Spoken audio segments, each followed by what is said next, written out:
শিক্ষিকা মারধর করেন, তাই স্কুলে যেতে ভয় পায় শিশুটি। বাড়িতে এসে বাবাকে এই ঘটনা জানায় মেয়ে। এরপর বাবা পৌঁছে যান মেয়ের স্কুলে। কাঁদতে কাঁদতে শিক্ষিকাকে বলেন তার মেয়েকে যেন শিক্ষিকা না মারেন, কারণ মেয়েটির মা নেই। ঘটনাটি ঘটেছে ভারতের উত্তরপ্রদেশে।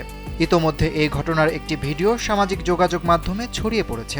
সংবাদ মাধ্যমের প্রতিবেদন অনুযায়ী সম্প্রতি স্কুল শিক্ষার্থী ওই মেয়েকে মারধর করেছিলেন এক শিক্ষিকা।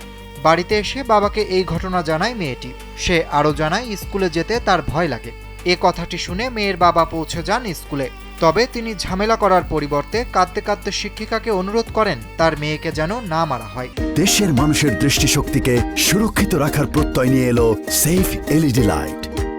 ভিডিওতে আরও দেখা যায় শ্রেণীকক্ষে মেয়ের পাশে বসে আছেন ওই যুবক। তার চোখে পানি, তিনি হাউমাউ করে কাঁদছেন।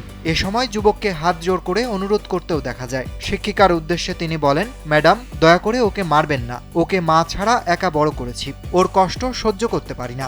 যুবকের দাবি তিনি চান তার মেয়ে নির্ভীক হয়ে পড়াশোনা করুক, পড়াশোনার নাম শুনে সে যেন ভয় না পায়। ভিডিও দেখে মিশ্র প্রতিক্রিয়া জানিয়েছেন নেটিজেনরা। একজন ইন্টারনেট ব্যবহারকারী লিখেছেন, সন্তানের প্রতি বাবার বিশুদ্ধ ভালোবাসার বহিঃপ্রকাশ।